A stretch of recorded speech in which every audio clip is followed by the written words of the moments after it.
I've been searching for a home where I could find true love with desires in my heart.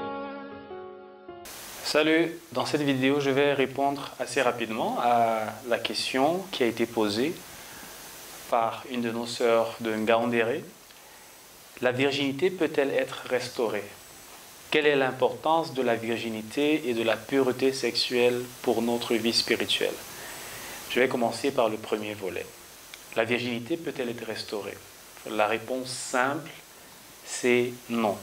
En tout cas, pas du point de vue physique, parce que lorsqu'une fille, notamment, mais la virginité concerne aussi les garçons, bien sûr, mais lorsqu'une femme a un premier rapport avec un homme, son hymen est déchiré. Et donc aujourd'hui, il y a des opérations médicales, des opérations chirurgicales qui constituent à reconstruire, qui consistent autant pour moi à reconstruire l'hymen. Ça s'appelle l'hyménoplastie. Donc il y a des gens qui essaient de restaurer physiquement la virginité après qu'elle ait été perdue. Mais cela est peine perdue. Pour toi, enfant de Dieu qui me regarde, si tu as perdu ta virginité alors que tu ne connaissais pas encore le Seigneur, ou même peut-être après, c'est bien dommage. Si c'est après, c'est un peu plus dommage. Mais la bonne nouvelle est celle-ci. Cet acte peut ne pas être inversé, mais ta virginité aux yeux de Dieu est totalement restaurée.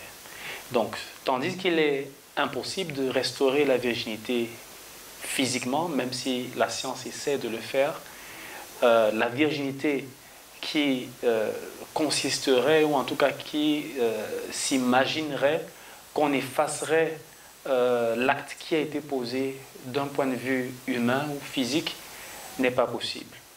Mais le plus important, et c'est ce que je veux que toi qui me regardes retiennes, c'est que devant le Seigneur, quand tu es venu à Christ, tu es devenu vierge. Tu es un membre de sa sainte Église. Et dans les épîtres, la parole de Dieu t'appelle un saint, une sainte. Tu es sainte et saint parce que tu as cru en Jésus-Christ et que lui, il a porté tes fautes, il a porté ton péché et aujourd'hui, il ne s'en souvient plus. Dans les Écritures, la Bible dit « J'effacerai, je pardonnerai vos péchés et je ne m'en souviendrai plus. » Dans Jérémie 31 au verset 34,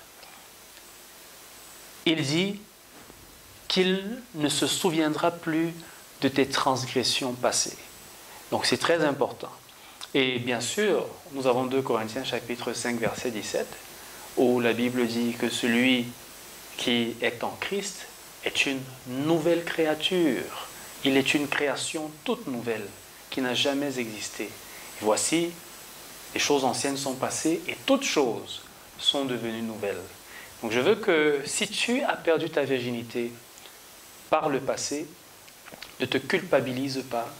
Le fait est là, ce qui est fait est fait.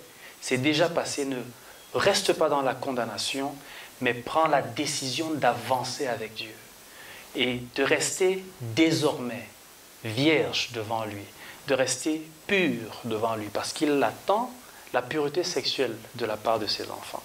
Donc tu l'as perdue avant, mais maintenant elle est restaurée spirituellement dans ta relation avec le Seigneur. Il te voit pur devant lui et il te demande de lui offrir ton corps en sacrifice vivant. Dans Romains chapitre, et c'est là où on entre dans le deuxième volet de la question, quelle est l'importance?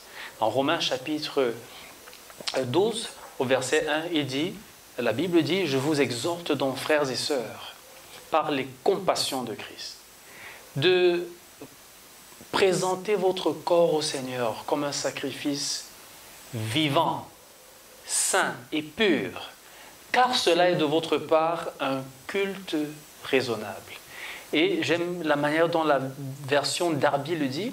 Il dit « Cela est de votre part un culte intelligent, un service intelligent. » Parce que lorsque tu conserves ton cœur, ton corps physique dans la pureté devant Dieu, tu es en train de lui rendre un culte intelligent, c'est un culte raisonnable. Ce n'est même pas encore un culte spirituel, c'est un culte qui va dans la logique de la pensée de Dieu. Il dit, tu es en train de bien faire, tu réfléchis bien. Donc cela est très important. Et dans 1 Corinthiens, au chapitre 6, à partir du verset 18, nous voyons cet avertissement, cette exhortation très forte de l'apôtre Paul, où il dit, verset 18, « Fuyez la fornication, car, et en effet, la fornication est le seul péché dont la Bible dit clairement que nous devons le fuir. » Paul dit, « Fuyez la fornication. » Et il donne la raison, il dit, « Quelque péché que l'homme commette, il est hors du corps. Mais celui qui commet la fornication pêche contre son propre corps. » Donc lorsque tu ne vis plus dans la pureté sexuelle en tant qu'enfant de Dieu, tu lances une attaque contre ton propre corps. Tu pêches contre ton propre corps. Aujourd'hui, beaucoup d'enfants de Dieu s'inquiètent beaucoup des attaques des démons et tout ça. Non, ça c'est une petite affaire. Tu as une autorité absolue sur toutes les puissances des ténèbres. Le Seigneur Jésus a dit, vous marcherez sur les serpents et les scorpions et aucun mal ne vous arrivera. Il dit, voici, tout pouvoir m'a été donné et je vous remets cette autorité. Allez.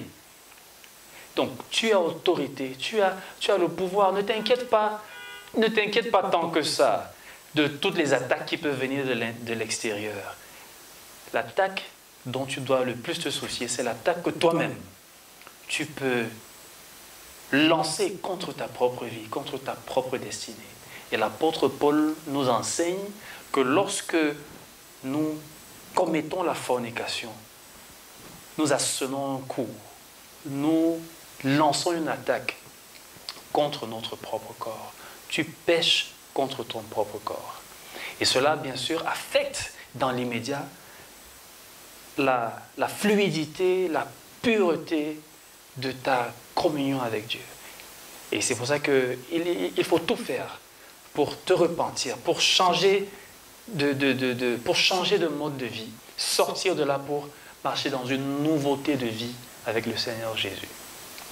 Il dit au verset 19, « Ne savez-vous pas que votre corps est le temple du Saint-Esprit qui est en vous et que vous avez reçu de Dieu. » Il dit ensuite, « Et vous n'êtes pas à vous-même, vous ne vous appartenez pas à vous-même, car vous avez été achetés à un prix. » Et le verset 20 sur lequel je chute, il dit, « Glorifiez donc Dieu dans votre corps. » Tu vois, l'apôtre Paul te demande de glorifier Dieu dans ton corps. Donc ce que tu fais de ton corps détermine ta manière de glorifier Dieu.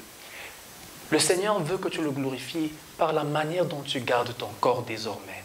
Il t'a pardonné pour le passé, c'est terminé. N'essaye pas de récupérer la virginité physique, ça ne sert à rien. Même si on te recoue l'hymen, comme certains chirurgiens essayent de le faire pour certaines femmes, même si on te recoue l'hymen, par exemple, si tu ne connais pas Christ et qu'on te recoue l'hymen, ça ne te rend pas vierge. Ta virginité n'est pas restaurée parce que l'acte sexuel, ce n'est pas seulement le contact de ces deux organes sexuels. L'acte sexuel atteint l'âme. L'acte sexuel est spirituel également. C'est pour ça que, toujours ici dans 1 Corinthiens chapitre 6, il dit que celui qui est joint à une prostituée, par l'acte sexuel, devient un avec elle.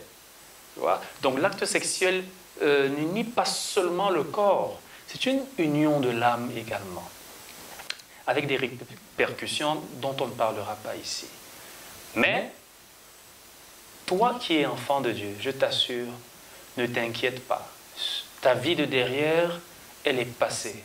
Aujourd'hui, tu peux être fier d'une chose, c'est que tu es en Christ et tu peux marcher dans une nouveauté de vie. Tu peux marcher d'une manière nouvelle qui plaise à Dieu.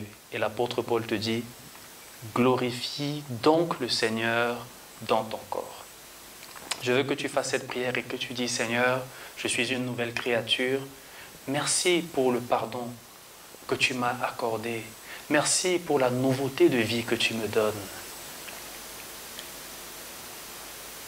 Aujourd'hui, je fais le choix de rester sexuellement pur jusqu'à mon mariage, de marcher dans la pureté sexuelle jusqu'à mon mariage, jusqu'à ce que je sois uni à mon épouse ou à mon époux, à ma femme ou à mon mari. Donne-moi, Seigneur, la force de tenir ferme dans cette décision, dans ce choix, au nom puissant de Jésus. Et si tu es enfant de Dieu et que tu mènes une vie de débauche, une vie d'immoralité, souviens-toi de cette parole, fuyez la fornication, fuyez-la. Je veux que, aujourd'hui, par cette vidéo ou par cet audio, que tu reçoives la grâce de Dieu pour vivre dans une nouveauté de vie. Que cette mauvaise habitude qui s'est installée dans ta vie soit brisée au nom de Jésus. Va et marche dans la liberté que Christ t'a donnée. Et sois fort et va fortifier quelqu'un d'autre. Voilà. C'est tout. Que le Seigneur te bénisse et à très bientôt pour une autre vidéo. I've been searching for a home where I could find true love. We desire sin